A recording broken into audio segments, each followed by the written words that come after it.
conducting the Surviving Soul Food, Healing Through Culture and Cuisine workshop and a book signing with author Michelle Petties. She's the award winning author of Living Large, The Stories of a Food Addict, and the upcoming Leaving Large, Secrets and Confessions of a Food Addict. So thank you so much for joining us this evening. Oh, thank you for having me. Absolutely. Delighted to be here. Absolutely. Delighted to be here. And I think we'll jump right into it. Absolutely. We'll jump right into it. Oh, all right, great. So I think I'll start off with just a little bit of an introduction that goes a little deeper than what Marutu said. The name of my book is Leaving Large, The Stories of a Food Addict. And this book chronicles my 40-year battle with food addiction and obesity. Over my lifetime, I have gained and lost over 700 pounds. And it was a struggle, right? It was a struggle because I would lose 30, gain 40, lose 40, gain 50, lose 50, gain 60 from the time I was 20 years old until the time I was 60. And it's a struggle that so many Black women suffer from, right? And it's a disease, really. I mean, obesity is a disease, addiction is a disease, food addiction is a disease. And while the title of my book is Leaving Large: The Stories of a Food Addict, I think had I known back in 2019, when I started writing it in 2021, when I published it, if I knew then what I know now, the title would likely be different. The title would likely be Leaving Large: The Story of a Processed Food Addict. Because what I got really clear on and am clear on as I teach and coach and talk about my journey and tell this story is that there's a lot of confusion in this space about what real food is. I was confused for a long time, right? What real food is and what real hunger feels like. And we live in a culture that keeps us confused and keeps us unconscious about what to eat and why to eat it. And the breakthrough for me happened when I realized with just this real crystal clear clarity that I was unconsciously eating too much of the wrong stuff for the wrong reasons. And I say stuff because I don't want to call it food. and oftentimes I'm asked, when did you know? How did you know? How did you get there? And I'll tell the story, but as I tell the story, I want to just kind of give a nod to the fact that I'm in Sankofa right now, and in Sankofa in DC, across from Howard University. And I actually looked up the definition of the word Sankofa. And it means to go back, right? To go back and find out, to go back and get the truth, to go, it's like this journey. And I feel like it's so appropriate for me as I talk about this is because in order for me to beat this thing and to be on this road to recovery that I've been on for 5 years, I had to go back. I had to go back and get that I knew that I didn't know I knew. And so as people ask me,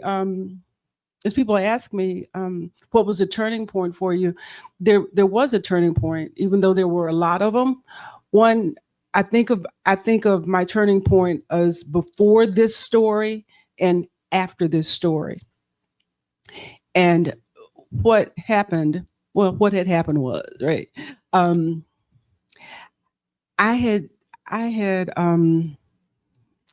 thought I was doing good, right?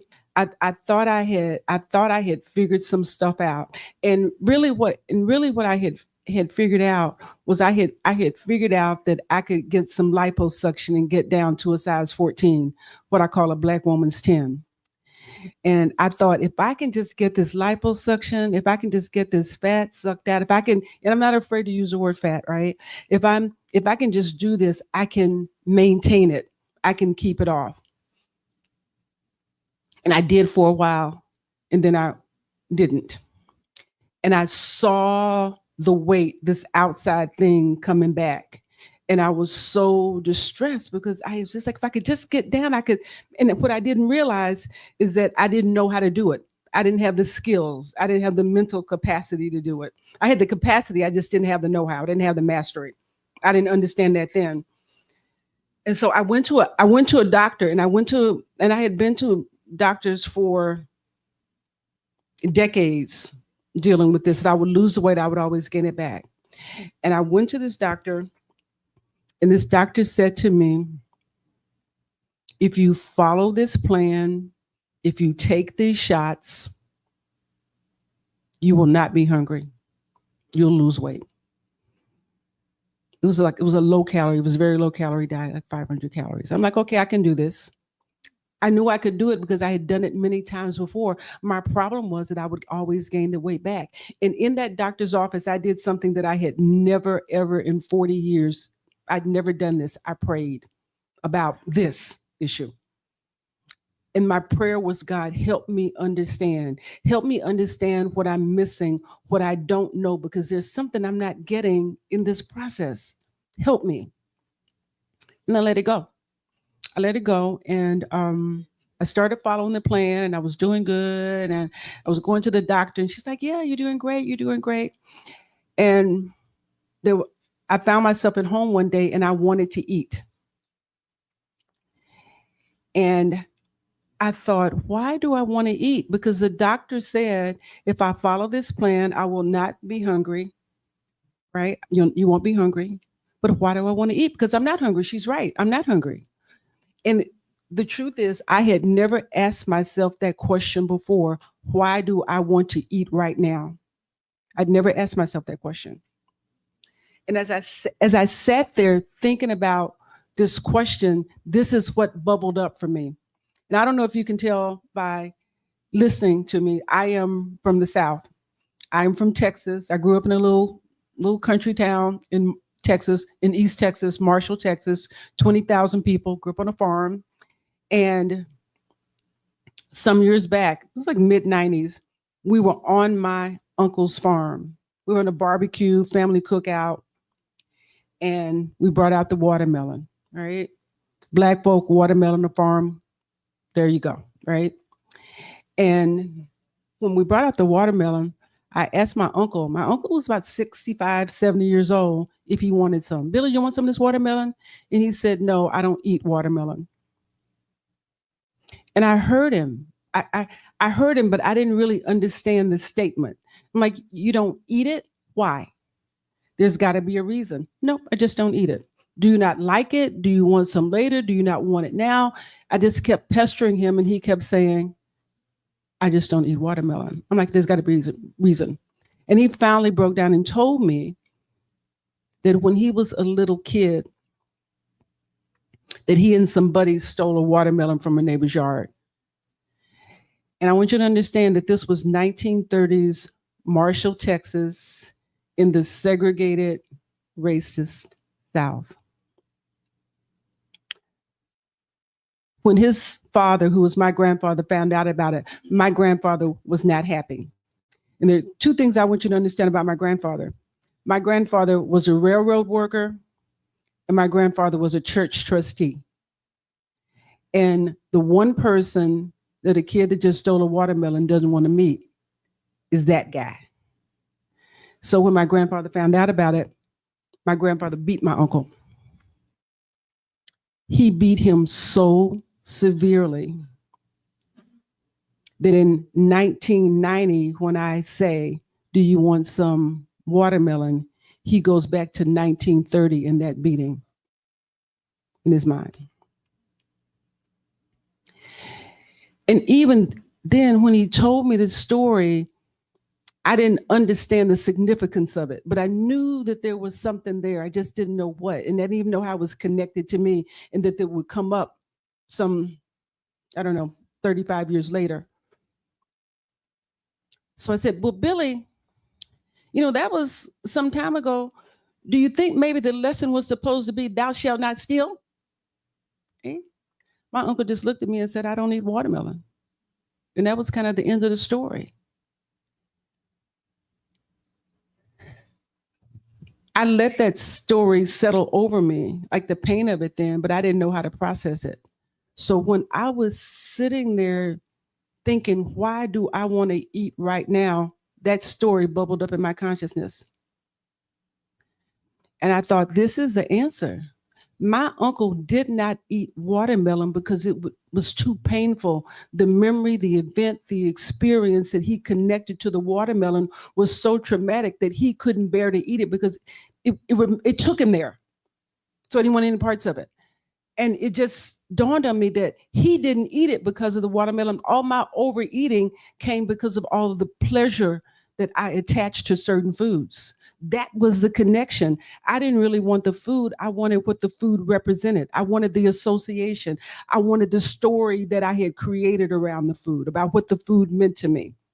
That changed my life. I just like the connection was instant. As soon as I did that, as soon as that story came up and I was like, oh my God, this is what I've been looking for. I've been trying to figure this out. Now I understand. I went to Google and I looked up the definition of food.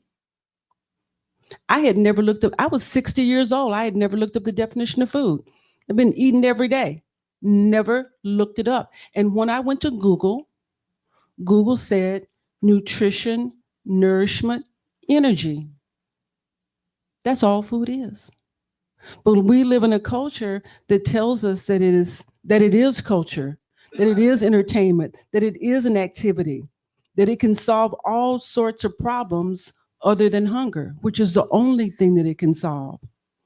But we live in a processed food marketing culture, a fast food marketing culture, a junk food marketing culture that pushes these ideas on us that food can do something that it cannot do. And I didn't know it and didn't realize it until that watermelon story and until I looked up the definition of food and realized that it's just fuel. And I have been on a journey ever since that moment to separate food from feeling for myself and to teach others how to do it too. And that clarity makes it so easy to make decisions, right? To make judgments. It's not about counting calories, not about macros or carbs or keto or any of this. It's just about consciousness about what this is that I'm putting into my body and what is it going to do that I never had before. And that story is what I think of, like my who I was before the watermelon story and who I was after the watermelon story, because there's so many lessons in that story about how we manage or mismanage food, right?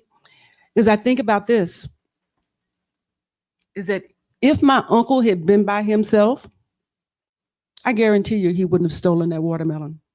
He wouldn't have just been walking down the street and said, oh, there's a watermelon in Mr. Williams' yard. Let me steal it. He wouldn't have done it. Right. But because he was with the group, right? The group, that'll be fun. Let's do that. Okay. So how many times, I think about the times in the past, when I just be at home minding my own business, right? Not even thinking about food. And somebody would call me on the phone. We're going out to eat. You want to go? Yeah, I want to go. Yeah. Now, because it's an activity. It was summertime, y'all. Right? It was summertime. It was hot. They didn't have air conditioning back then. They were probably thirsty. So how many times do we misread what's going on in our body and we think it's hunger, but it's actually thirst, right? All in that story. And I mean, and like the reality of it, this was 1930s Marshall, Texas, in the segregated South. They didn't have that much to do. They was just like a couple of little boys running around the neighborhood, tired of playing kickball. They wanted some excitement, right? They were bored. I coach people all the time. Oh, I eat while I'm bored. Well, why on earth do we think that food will cure boredom? Right? Why do we think that? Right? The people that manufacture it tell us that it will. And we think that it will. And we keep trying to make it cure boredom, something that it will never do. And it perpetuates the cycle. It did for me and it does for so many other people. And then I think about my grandfather. You know, my grandfather was a hard working dude, right? And the last thing he was going to have anybody in Marshall, Texas saying was that he could not provide for his family, right? You don't have his, they saw Pete Pettis. Pete Pettis' son was out stealing food. That was never going to happen. So how we use it now is food as a as a portal to status, right? What it means about what we can afford and what we can do. My grandfather wasn't having that. I also think about my grandfather from the standpoint of just the pride that he had in the fact that he did take care of his family, right? He's not stealing food. No, I go to work every day. My grandmother had 4 kids. She stayed at home. I mean, at home now she would be a stay-at-home mom. That's not what they called them back then. but that's what she was doing. And he took great pride in that. There was nothing. So he can't afford to take care of his family. I'm a church trustee and I'm raising a thief. No, that was not going to happen. So all of that was wrapped up in that beating. And here's the other thing. And I keep talking about the segregated South. I keep talking about the 1930s in Marshall, Texas. I feel like that in that beating, I mean, that was a tool that it might be corporal punishment now. He might have Child Protective Services might call him now, but I feel like my grandfather was saving my uncle's life because what he didn't need was for his child to steal something from the wrong person. Right? He needed him to get that and know that and understand that. So when I think about that story, I think about it as a teaching tool, as a model, not just for what happened then, but for my own journey and for my own clarification as to what it means to gain mastery over emotions so that we can gain mastery over food. And that's what this is all about. That's what this is all about, having this kind of understanding, an understanding that I wish I had for so many years, but didn't. Not this understanding that as long as I was trying to use food, whether consciously or unconsciously or not, to address an emotional space or an emotional place, that emotion never gets addressed. It just lives and grows and festers and creates pain and discomfort that we're conditioned to keep eating to try to cover. And so it creates this vicious cycle. It's like I feel this pain, right? Having to address this emotion, because our emotions are our truth, right? Our emotions are our truth, and and the truth is always going to be looking to push out, right? Whatever it is. And if we don't know how to navigate it, we don't know how to manage it, we're afraid of it, we've never been exposed to it before, we don't have the skill to deal with it, then the discomfort of that, we're going to try to run from it. We're going to try to cover it. And we're going to use food to do it because we have a culture that tells us that food can solve it when it can't. And the tragedy of it, I think, is this.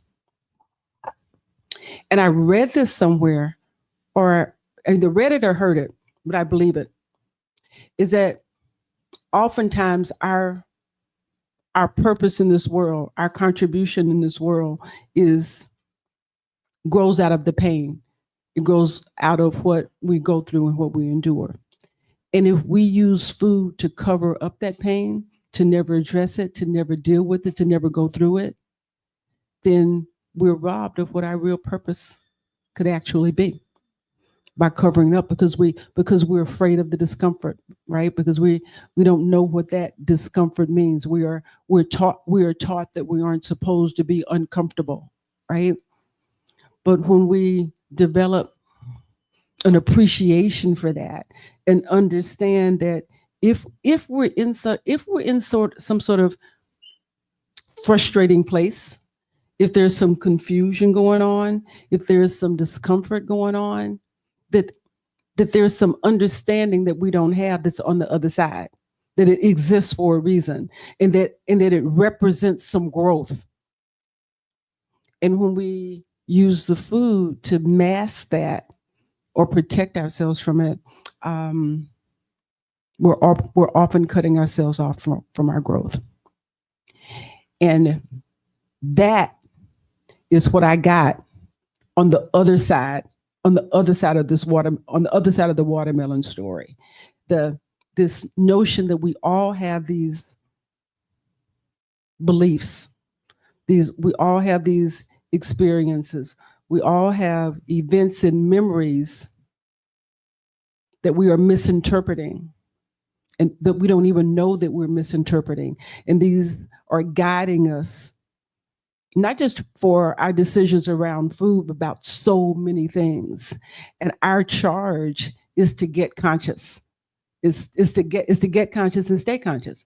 And the way that we do that with questions. We do that with questions: who, what, where, when, why, and how. And when I'm coaching people around this issue, the questions we ask ourselves become so important. They were important and transformative for me, right? And I have read, that the better, as the quality of your questions improve, the quality of your life improves, right? Um, but the but fundamental questions, foundational questions for me around food have been: first of all, is it really food? Is it food or is it a lab experiment? Right? Because our brain knows the difference. Our brain knows the difference, and our brain does not process this processed stuff as food. Our brain treats us as drugs, right? But our brains and our bodies treats it as drugs, and so we don't get the nourishment that we're thinking that we're getting because it's not even really food. And these companies spend billions of dollars, billions of dollars on the marketing, on the formulation to make it addictive. They put just the right amount. I mean, there's a reason we can't we feel like we can't stop eating certain things. First of all, they tell us. And then second of all, they formulate it to be so. And then we beat ourselves up because we don't have any willpower, self-control, or self-discipline. And that's not the truth. It's a lie. And it keeps people, and it kept me for so long in this vicious cycle. So is it really, first of all, is it really food? How do I know it's really food? Right?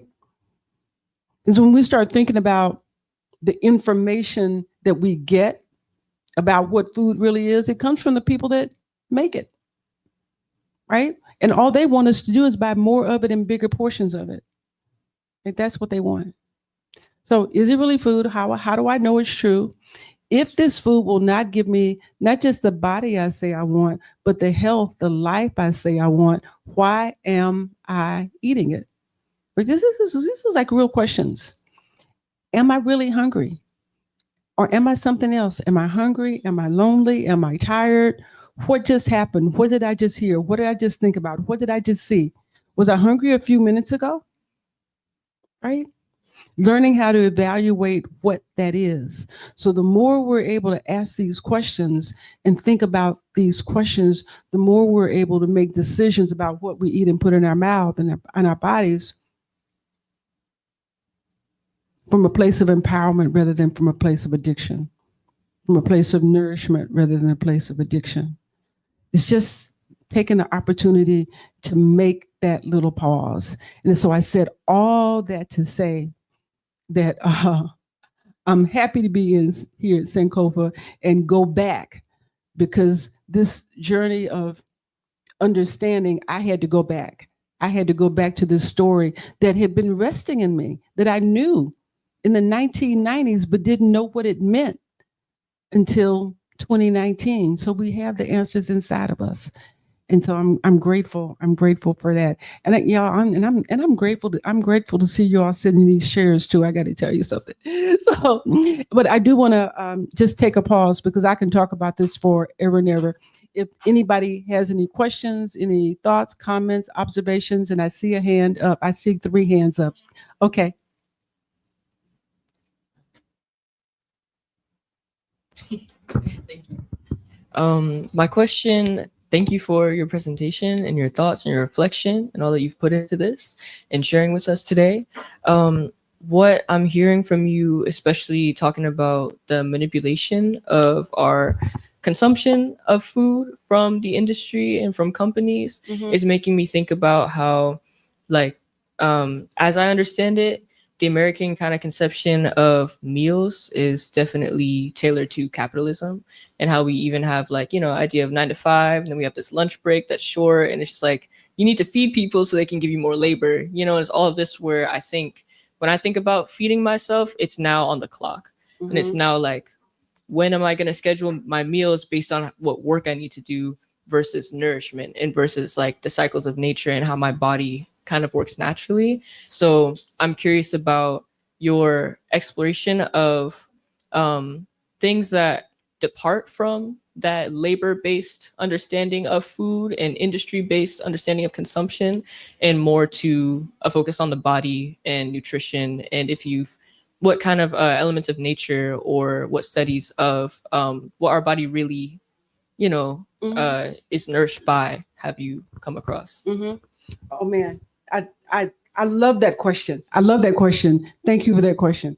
And let me share this and see if it and see how it lands. When I like for real, when I first started this journey, it was not a health journey for me. I just wanted to wear cuter clothes.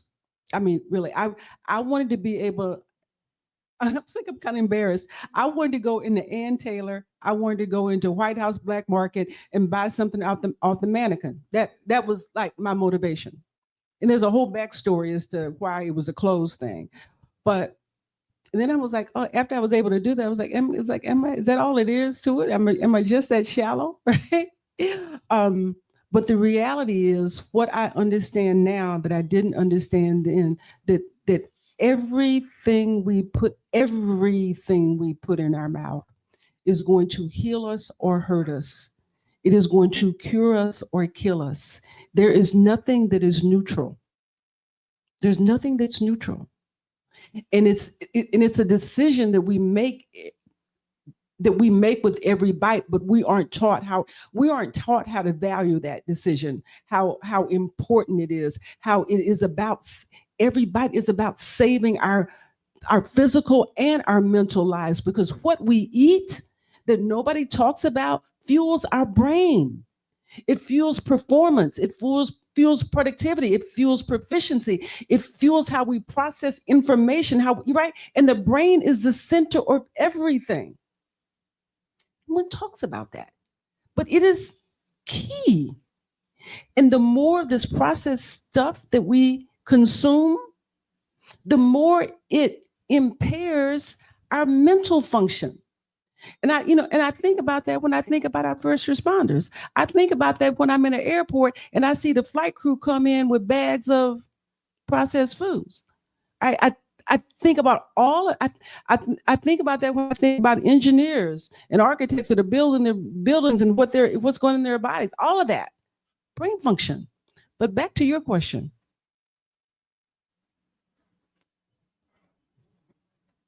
what I didn't know when I wrote this book, I didn't know anything about the 5 principles of health. Like, and if you had asked me back then, if you ask people now, is your health a priority? Yes, it is. Is your health important to you? Yes. Do you know your health is your wealth? Yes. What are the 5 principles of health? Right. So let's just do them now for the nutrition. First principle, hydration. Second principle, sleep. Third principle, movement. fourth principle, and mental health support, fifth principle. Those are the 5 things that we have to embrace in order to be healthy, to live healthy lives. This consciousness about being intentional. We hear this word a lot, intentional, being intentional about those things. But if we think about this world and this culture that we live in, it is built on us not embracing any of those things. I'll give you one example. And this is, y'all, this is something I used to do every day, right? Coffee. This is a multi-billion-dollar industry that is counter to 3 of the principles of health. 3. Something that most people do every day, a couple of times a day, and spend money, big money, in order to be unhealthy. Let's just talk about that. Right? So let's talk about it. Coffee. First, it wasn't the first one that I named, but one of them, hydration. Coffee is dehydrating. Right? But hydration is a principle of health. But we drink it all the time. Right there. Best part of waking up is right. And why do we believe that? Because there's a little jingle and we hear it over and over and over again for decades. And so we start to believe that it's true. Right? The best part of waking up is going to sleep early enough so that you get enough sleep so that you wake up automatically. So if you are embracing the principle of health, which is sufficient sleep, 8 hours standard, right? Then guess what? You don't need coffee. This whole industry goes away if people went to bed on time. If people embrace this principle of health, but in this culture, that was one of them. So, I mean, I get it. Oh, I don't need much sleep. I mean, it's like a badge of honor, how much sleep we don't need. I mean, I only just a couple of hours of sleep. That's all I need, right? And how many industries and careers and professions are based on the people in those professions being sleep deprived? That puts them and the people that they're dealing with at risk. Is that a principle of health? This one thing. Now let's look at it a little bit more. In order to drink this thing, most people don't drink it without putting something in it because otherwise it's undrinkable. So you're paying big money to drink something that's counter to the principle of health and tastes so nasty that you can't drink it by itself because somebody has been telling us over and over again that we're supposed to drink it. And the stuff that we put in it, right? Most people put sugar in it in order to make it sweet. Right? All the research will tell you that sugar is more addictive than cocaine. It's not even food. All it is a highly addictive substance that is no nutritional value and high in calories and breaks down the body. It rots teeth, for God's sake. Yet it is in everything. It's in everything. And we pay more money for it. And they spend, like I said, billions of dollars to put the right amount in it. Oh, this sure does taste good. I wonder what makes it taste good. It's the sugar. Right? Or if we don't put the sugar in it, then we put something artificial in it to sweeten it. Then our body, what? Oh, then our body treats it just like an additive. It doesn't process it. So back to your question. The mental health support, right? Another principle of health in the workplace. Mental health support. I'm old enough to remember when employers would give their employees smoke breaks. People's, there was like a smoking lounge. It was a smoking lounge and people standing outside the building smoking. your job didn't care. The job knew. Oh, they're out having a cigarette. Oh, okay. Right. Now, smoking, all the research we know causes cancer. It'll kill you. Right. The government stepped in and stopped that. Principle of health, mental support. How do we give ourselves mental support? Or you go to therapy, counseling, or like that, but a daily practice, meditation. Meditation. We know what meditation is? Meditation is exercise for the brain. That's what it is. But it's not something that we are taught to do on a regular basis as part, not even as part of our self-care, but just it's part of how to function in life. So you're working, you tell your boss, while I work for myself now, I do remember working for people, and I can imagine what would happen had I told my boss, my manager, I'm just going to go take a meditation break right now. That would not have gone over very well. And yet it is so important. It is so important to be able to do it, to know how to do it, have the freedom to do it. It's because it's mental work. It is we exercise the other parts of our bodies, right? We must exercise, and we, especially in this world where we have so much stuff going on, we're so stimulated. That meditation piece is so important. So did you all happen to see or hear, there was an interview that I heard like maybe a year and a half ago, maybe 2 years ago, when Questlove produced the Grammys. Anybody remember that, when that happened, right? And so I saw, I heard him being interviewed about what was going on backstage. I didn't see the Grammys, but I heard him talking about it. And it was like a big success. I mean, it was a big success. Everybody liked the show. Was like stellar.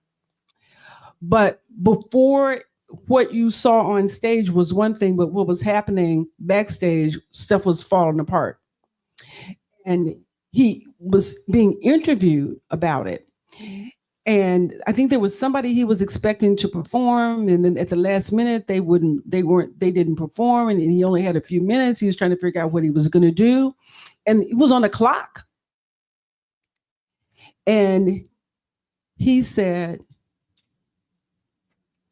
I took some time and went in a closet to meditate. And so he talked about people being standing outside the closet door. You know, man, what are we going to do? What are we going to do? What are we going to do? But he said the fact that he stepped into that meditation, that he was able to do it, was the thing that he needed to do in that moment to clear his mind, to create the energy, to get the result that he needed when this thing looked like it was falling apart. And that the meditation and the energy it created around that. And when I think whoever stepped up was like, felt the vibe and came on and did the show, and they were all, playing off one another, and it was all great. And he said it was because of the meditation. And so when we embrace that and learn how to do that and respect that and understand that, not as some separate part of some separate thing of who we are, but just part of how we move through this world, then things shift. Like all of those principles of health, they're not something that we just step out and do. It's how we exist. Did that answer your question at all? Okay. All right. Grace, you had a question? Oh, yes. I'll keep it brief because I have to step out in a second. But I was curious about the financial responsibility or burden at all that you may have faced with eating real food, especially considering not only like the general stigma around clean eating or organic foods versus fast food being cheaper, but also the struggles that people in food swamps face. Mm-hmm. Yeah. So here's the thing. I understand, let me make sure I understand your question, that I understand that this issue of access to healthy food is a big thing. It's an important thing. It is an issue. But I would suggest to you that there's something that is bigger than access. And the thing that's bigger than access is desire. Because what will happen when people are unconscious, when they don't understand, I'll put an apple in front of you, I'll put your mama's apple pie, I'll put a McDonald's fried apple pie in front of you. And the last thing that people eat is the apple. The apple is the cheapest. The apple is the most nutritious, right? Equal access. But there is more desire created around those two other things that are filled with stuff that destroys our health. And so the work is in changing desire against this culture that is constantly creating within us desire to do that which will ultimately destroy our health. And part of it is this notion, oh, to eat healthier is more expensive. It is never, and please let's just understand, it is never more expensive to eat healthier. Never. And because like I said, the apple pie, apple's going to be the cheapest. But even if you look beyond it, the processed stuff, the junk food stuff, the snack food stuff doesn't have, it has a serving size. It costs something, but the nutritional value is not there. So it will never equal it. There's no way, there's no way to ever eat enough Doritos or chips and a soda, right?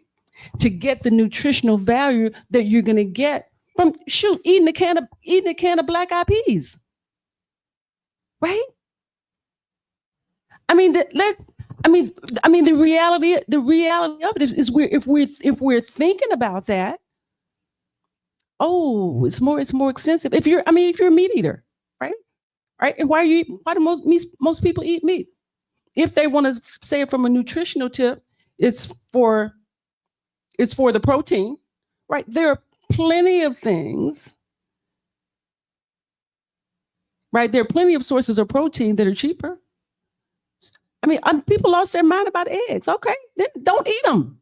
That's really kind of fundamentally how I felt about it. They're too expensive. There are plenty of other things that people can eat other than eggs that have protein in them. Let's try some chickpeas. Let's try that.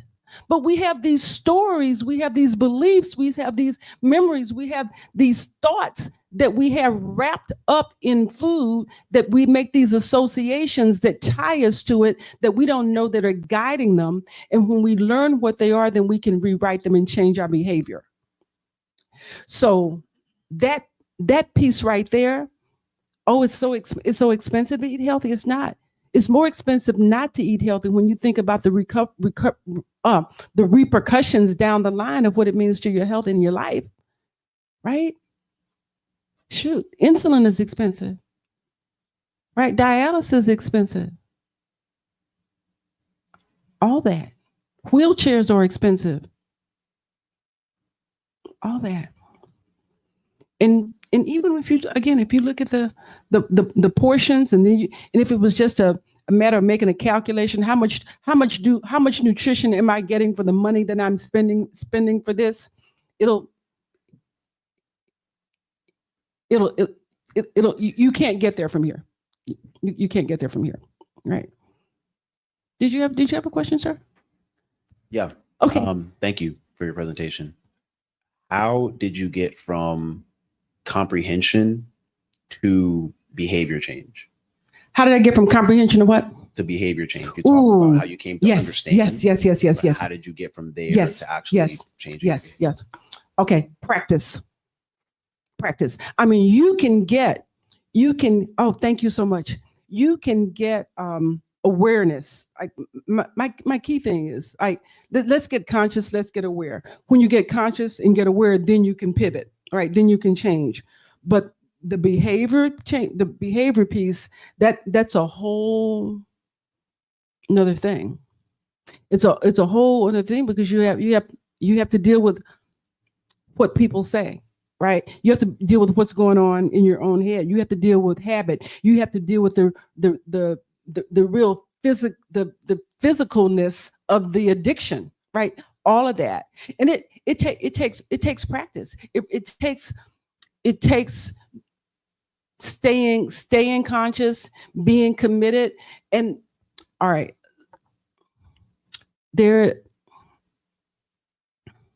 There's an example that I use when when I'm coaching. It's something I call the bride story, and it kind of goes like this.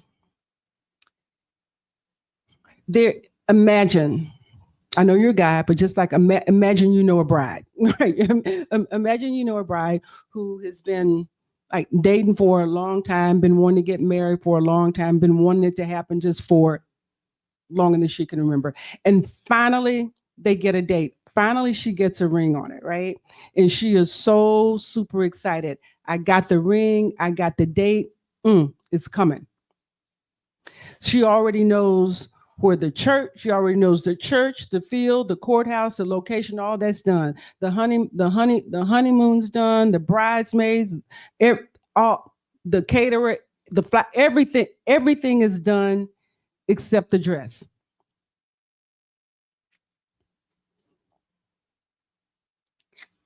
And she's got a date that's looming.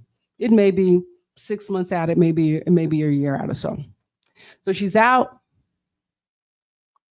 shopping and she passes by this boutique, and I'm getting to implementation, it's coming. She's out shopping and she sees this dress in the window. And she's like, oh my God, this is the dress. I know that this is your dress. I've been looking for this. So she runs into the store, gets a dress, and the attendant is like, oh my God, this is the last one. It used to be $2,000. It's on sale. It's your lucky day. It's $500. She's even happier. She goes into the dressing room. She tries on the dress, and either the dress is too small or she's too big. But she knows it's the dress. But she's looking at the dress. I can't fit the dress. The dress is too small. I'm too big. What am I going to do? She looks at the dress. She thinks about the date, and she's like, I can get in it. I can get in it. So she decides to get the dress. She can't not get the dress because that's her dress, because she knows that if she gets that dress and she wears that dress and she's walking down the aisle, if she's walking through the field, if she's walking through the courthouse, if she's walking wherever she's walking, everybody's going to be, ooh, and in the eye, and oh my God, she looks so wonderful. She looks so beautiful in that. And look at that dress. That dress is so gorgeous. Oh, she's fat, right? She's just going to be the object of everybody's attention in that dress. So she gets that dress. And from that day forward, every decision that she makes about what she eats and what she does is about that dress. Every decision. It ceases to be about what's on the plate. And quite frankly, it never is about what's on the plate. The food, the stuff that's on the plate is just a tool. It is just a tool for us to have the life that we want to have. And so when we start treating food like that, when we start making a decision about what we deserve in life, how we want to show up in life, what we're supposed to do in this life, when that's real clear and we stay focused on that, and then the implementation comes when we start seeing the food always as a tool, as a way to get to that thing, because that thing on the other side, in this case, it's a dress, but it's bigger than that. It's just an analogy. When that is always ever present, regardless of what's going on, that's why the meditation is so important, to meditate on what's important so you can knock all this extraneous stuff out. Then the decision about what goes in your body becomes about achieving that thing, being armored up for that, being able to do it. And so as you meditate and as you make that decision, the energy you create around that will bring people into your life, will bring knowledge into your life, will bring circumstances into your life to support you on that journey, because it's always going to be a journey. That you're always going to be in implementation mode, because as soon as you say, I'm going to stop drinking alcohol. As soon as you say it, right? Somebody's going to call you and say, you want to go out for a drink? Yeah, you're going to be challenged. Every time you're going to be challenged. But also, as soon as you say, I'm going to stop drinking alcohol, something is going to show up that's going to support you. Both things happen. It always happens, but it will always be happening. So you'll always be in a place where you're making that decision. But every time you make the decision, even if it's a little decision that supports the thing that you want to do, it's a muscle. You keep getting stronger and you keep getting stronger. And I say this as a sugar addict in recovery. I am the chick. I would go out to dinner, and if they had peach cobbler, I'd order the peach cobbler before I order my meal. Because I'm grown. I can eat my food in any order I want to. Right? And I'm an addict. So that. But now I don't eat it. I don't even think about it. It's not even an issue. I mean, I would go to, someplace like here. I saw they had the pastries up there. I'd get three of them, a cup of coffee and a Splenda, and eat all three. Addiction. But I didn't just automatically start doing that. It happened with me starting to look at stuff and see what it was really doing to my body, if that's what I wanted, right? And keeping that ever present. Sometimes I made a misstep. Then I make a misstep and say, okay, what happened? How do I make a different choice next time? Because there is going to be a next time. It's coming up again. Everything we face, it's going to come up again. So we don't beat yourself up when you make a misstep. You just say, what do I need to learn from this? What do I need to armor up? Right? So it is like going out with friends. Right? Okay, y'all come hang out. But guess what? I may come later. Right? I might not stay as long in the beginning. Or I may come early and leave early. All that. I don't want to miss the camaraderie, but I don't want to put myself in harm's way if I'm not strong enough. I haven't built up the muscle to implement these things that I know that I can't do, because I'm trying to create new habits. So I have gone so far. How do you implement it? When I say practice, I have gone so far as to go by a restaurant that has a thing, what I might have called a kryptonite food, right? I have walked by it when it was closed to practice walking by it and not getting the thing. So now I put new information in my head as to what I do when I go to that restaurant. But if all I have is this old behavior, that's the only thing I have to lean into. We have to create new things. You have to be constantly creating new things to lean into. So that's when I talk about practice. So now I see something different. I see myself walking by that restaurant, not doing the thing I used to do. It's a practice. Does that answer your question at all? Thank you. Yeah. Yeah. Thank you. You're welcome. All right. Any another question? Let's see some other one back there. No. All right. All right. So here, I will speak to this because this is something that comes up a lot. And I'm often asked, how can you be addicted to food when you need food to live? And the answer to that question is rooted in clarity. And when I say it's rooted in clarity, here's what I mean. Is that we have all these drugs out here, and I took a bunch of them that said, this will help you curb your appetite. This will help you curb hunger.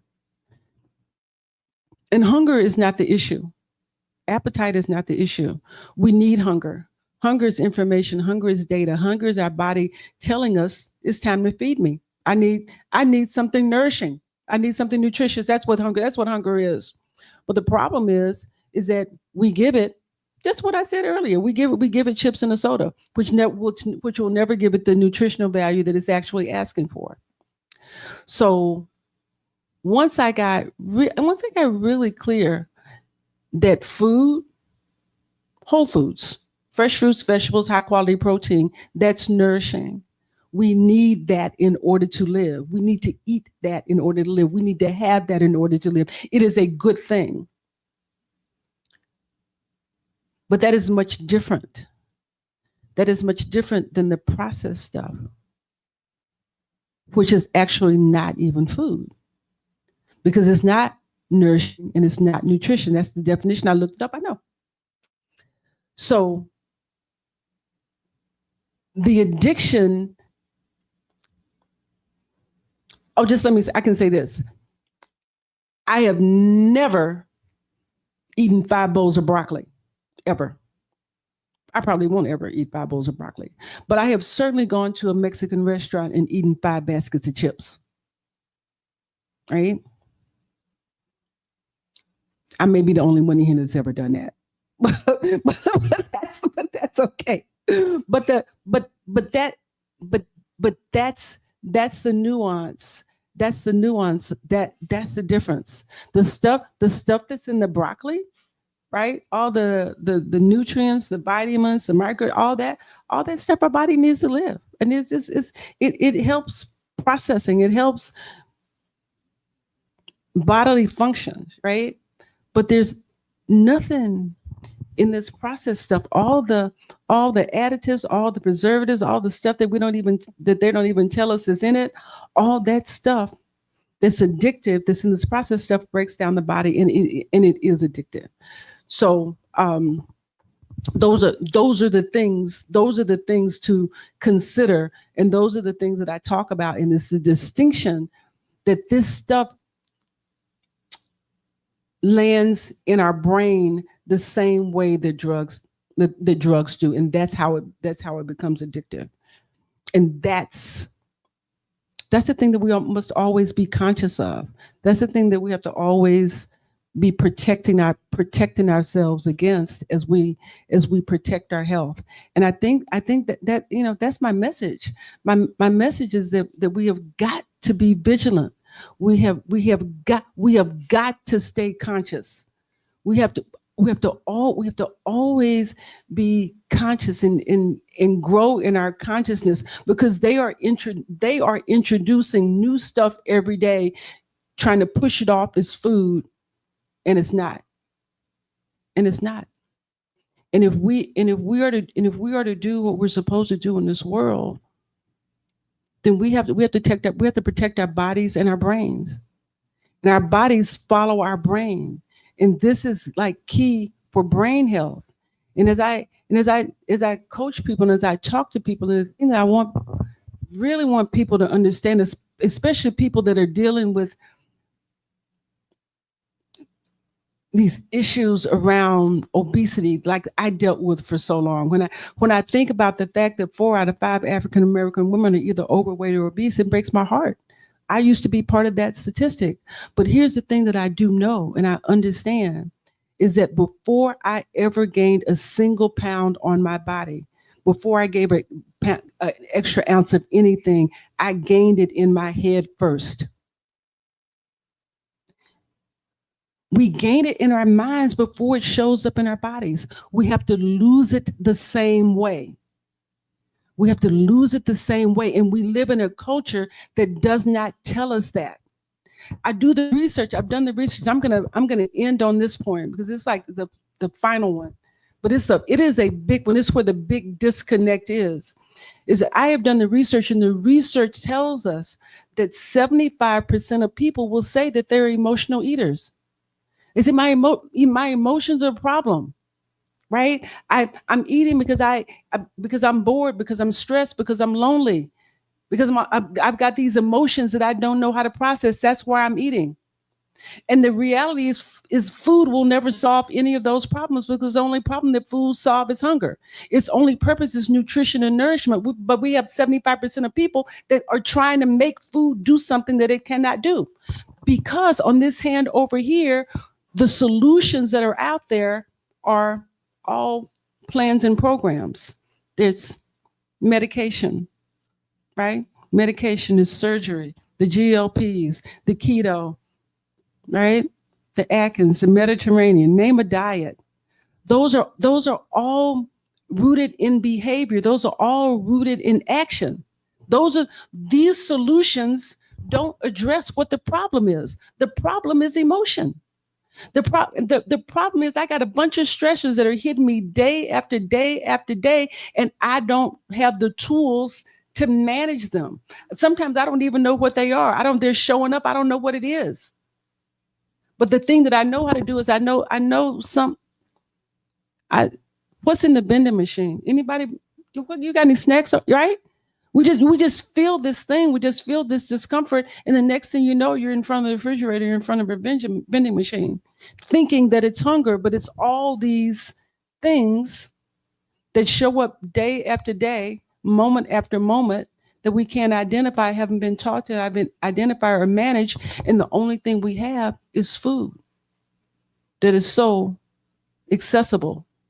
And when I say food, I'm talking about the processed stuff. I'm talking about the stuff that's addictive, that has all the additives, that has all the stuff in it that's not nutritious, all the stuff that's marketed to say that it can do something that it cannot do. And so we get trapped in this vicious, endless cycle of trying to eat to solve an emotional problem, where the issue is, if we lean into the solution to the problem, right? Identify it and then work on that. And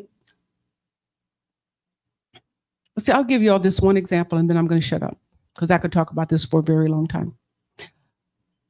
A couple of months ago, I was in the post office.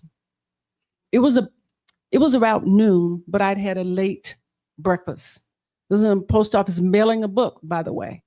And while I was in line at the post office, a fight broke out in the post office. It wasn't a physical fight, but it was a confrontation between somebody in line and a postal clerk. And it was pretty heated.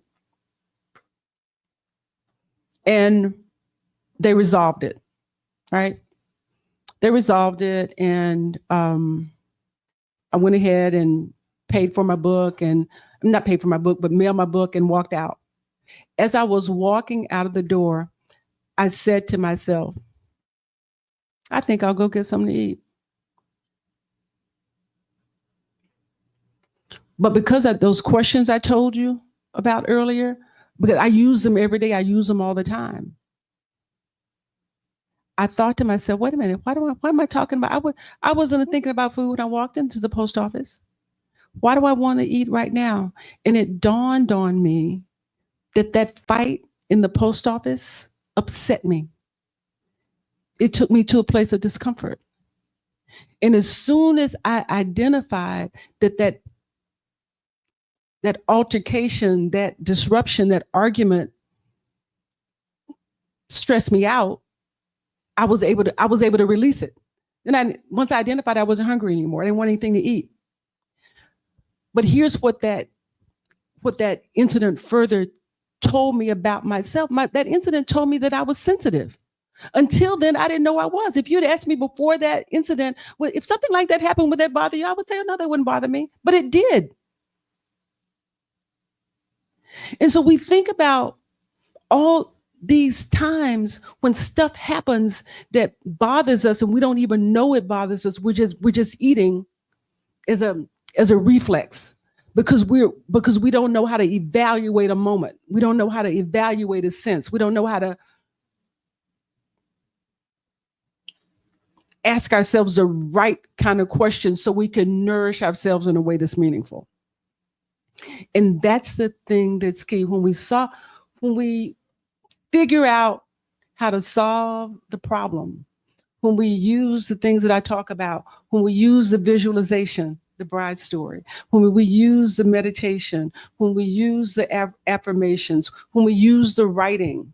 We didn't talk about that much today, and I'm not just talking about journaling. I'm talking about what I call writing for healing, prescriptive writing, where we start pulling back the layers of the who, what, where, when, why, and how certain situations that starts to give us clarity around emotions. And we start picking apart these emotions one by one by one, then we can get free. And when we get free, when we go back, right, when we go back to our truth, when we Sankofa, when we do that, then we can get free, and then we can get our power back. And with that, I think I'll close. And I want to thank you. I want to thank you so much.